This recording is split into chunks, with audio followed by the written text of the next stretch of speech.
कक्षा 9 विज्ञान पाठ 2।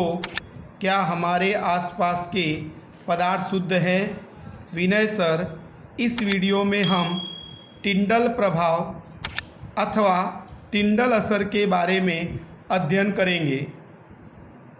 पहला पॉइंट, कोलाइडल विलयन अथवा निलंबित विलयन में से प्रकाश प्रसार करने पर कोलाइडल कणों द्वारा अथवा निलंबित कणों द्वारा प्रकाश फैलता है, जिससे प्रकाश का मार्ग दिखाई देता है। इस घटना को टिंडल प्रभाव कहते हैं। जैसा कि इस आकृति में बताया गया है कि कोलाइडल विलयन और निलंबित विलयन में से जब प्रकाश प्रसार किया जाता है तो विलेय पदार्थ के कणों द्वारा प्रकाश फैलता है, जिसके कारण हमें प्रकाश का मार्ग दिखाई देता है और इस घटना को हम टिंडल प्रभाव कहते हैं अथवा टिंडल असर कहते हैं।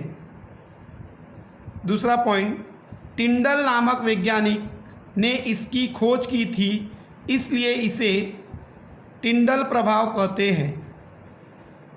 टिंडल प्रभाव के कुछ और उदाहरण हैं प्राकृतिक, जो हम यहाँ पर देखेंगे। नंबर 1, एक कमरे के छत के सूक्ष्म छिद्र में से जब सूर्य की किरण कमरे में प्रवेश करती है, तब हवा में रहे धूल के कण और कार्बन के कणों द्वारा प्रकाश के फैलने से प्रकाश का मार्ग दिखाई देता है। इस घटना को टिंडल प्रभाव कहते हैं।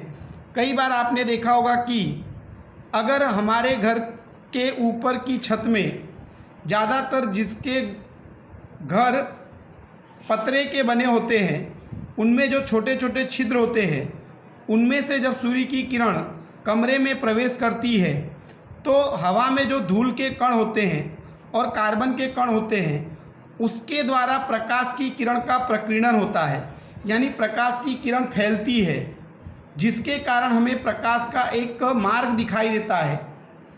उस मार्ग के अंदर हमें धूल के कण गोल गोल घूमते हुए दिखाई देते हैं और उसके कारण पूरा कमरा प्रकाशित हो जाता है।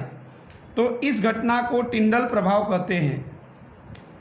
नंबर 2, घने जंगल में सूर्य की किरण जब प्रवेश करती है तो हवा में रही पानी की बूंद के द्वारा प्रकाश फैलता है, जिससे प्रकाश का मार्ग दिखाई देता है।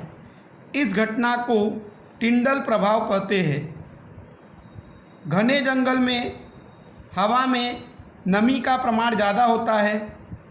नमी यानी हवा में रही पानी की बूंदों की संख्या।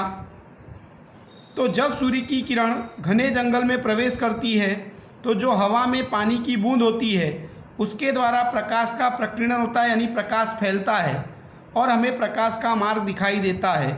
इस घटना को टिंडल प्रभाव कहते हैं। Thank you.